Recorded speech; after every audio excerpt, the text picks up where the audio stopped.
What's up, YouTubians? Gary, VWJawbreaker. Welcome back to another quick video today. Today, well, taking a break from building the engine from Jawbreaker to work on the Sickxty. That's right. The Sickxty is now giving me problems, and the issue I'm having is it doesn't want to start all the time, and when it does, it's kind of real sluggish. So, you know, this car only being on the road for a year, what could possibly be the problem, right? Started diving through, checking all the wiring, checking all my connections, checking ground, checking everything that I could check. Check the alternator, which is new. Check the starter, which is not new, but it's a good starter.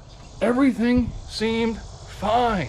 Then it dawned on me, I did all that work for nothing. We got like a 5-year-old battery in there. I think it's time to rip this battery out of the car and see what's going on.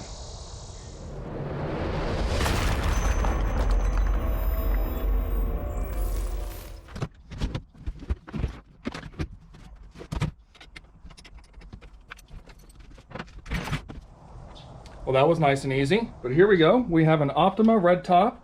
It's actually a 2019 battery, and this is almost August of 2024. So, you know, it's 4 or 5 years old. And unfortunately, down here in Florida with the heat, I'm surprised we got this much time out of this battery. Now, the issue I'm having is sometimes when I go to crank it, cranks decent. A little while later, she cranks slow. And again, I thought it was starter, so, you know, I check connections, even put a different starter in it just out of curiosity. Still the same problem. I even used my little battery tester and it shows that it tests okay.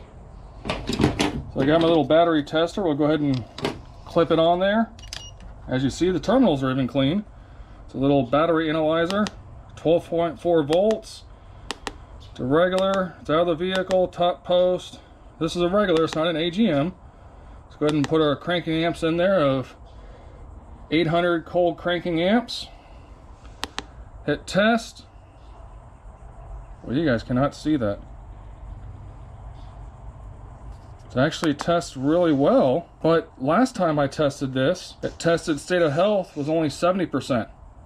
So I think we have something starting to short out inside this battery, which is giving me my intermittent problems. So what's our options? Well, we replace the battery. It's not rocket science. It's just a car. You put another battery in it.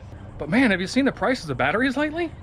This is ridiculous. You know, we could put a lead acid battery in there, or we could put another Optima battery in there. We could put a gel cell battery in there, an AGM battery. Man, have you seen the prices of those too? This stuff gets expensive. So then I started thinking, those Life Pro 4 batteries are pretty awesome, those Lithium Life Pro 4 batteries. Problem is, they don't make them for starting, right? They're just a regular, like 100 amp hour battery, like I put in a little overland trailer. Well, what you know what I found. Let me pull this out, let me show you. This is pretty cool.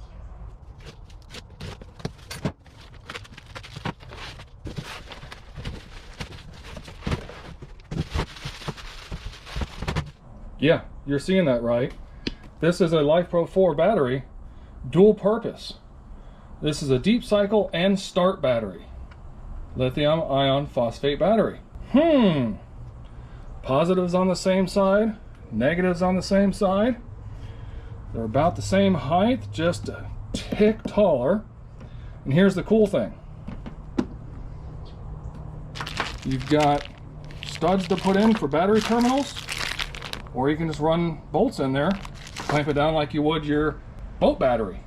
So this is designed to be able to go in a boat, a car, pretty much anything. So we're going to try this out in the Sickxty and see. Cool thing is your posts are actually marked negative and positive. There it is. Screw them in. Get them a little snug. There we go. Bada bing, bada boom. Now, because of the type of lugs those are, terminals, whatever you want to call them, this does stick up just about 3/8 of an inch taller. Now I did take this out and put this in the back of Jawbreaker, which has a normal back seat, unlike the Sickxty. And this still fits underneath the seat. Something I've always done is I've always ran a rubber mat or something over the top of the battery so the back seat cannot contact the battery posts. I'm curious though what the weight difference is between the two batteries. So let's check that out and see. Lead acid Optima battery. Let's check out the weight. 40.4 pounds. Now let's check out the Life Pro 4 battery. 14.2 pounds. Can you see that? 14.2. It's a big weight difference. So not only are you getting a performance difference, you're getting a weight savings as well. Which in a light car, I know, but still, this Life Pro 4 battery is going to last you a lot longer than a regular battery. And if you look here, it's actually a 60 amp hour, 800 cold cranking amps. This one is 1,000 cold cranking amps, 800 cold cranking amps, but only 50 amp hours. So that means, honestly, you don't even need 1,000 cranking amps in a Volkswagen Beetle, or any Volkswagen for that matter. So we're gonna go ahead and drop this down in there, see how it fits.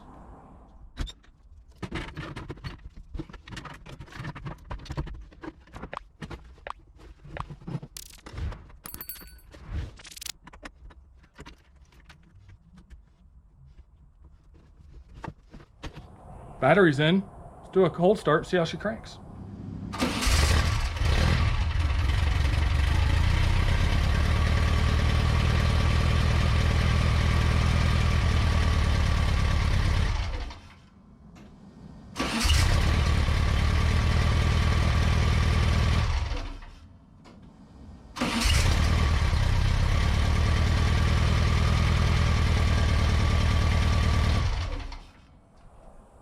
That right there is a world of difference. I mean, wow. She hasn't started that good in I don't know how long. I mean, it's been a year or more. Anyway, so this particular battery, again, this one's from Weize or Weize or whatever you want to call it. Lots of good stuff in here regarding all your parameters. This does have a battery management system in it, so it will not let you fully kill the battery. It only drops down so far. Will not let it overcharge the battery, things of that nature. But the cool thing is too, it also shows different graphs for charge cycle and all that wonderful stuff. And I was looking here earlier, and it shows here that the charging is a maximum of 60 amps. But if you think about it, most of your Volkswagen alternators or generators aren't much more than that. And it's not going to produce more amperage than your battery needs anyway. Plus with the BMS system, it's going to help regulate that. See where I'm going? This right here is definitely the future, if you will, of these batteries and of our cars. This fit perfect down in there. Again, you may need to modify your battery mount a tad. That is a Optima battery box that I had put in the car back when I built the car. So this just went right in there nice and snug. I actually have little foam pieces in between the battery box. That's why it looked like it was really snug in there, because it was. I put that in there for a reason. I don't like things rattling.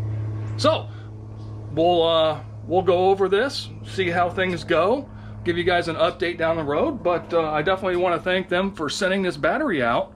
How can you go wrong? Get a better battery for about the same price as a good gel cell, AGM. So thanks so much for being here. Thanks for sticking around. We'll catch you guys on the next video. And until then, you be good.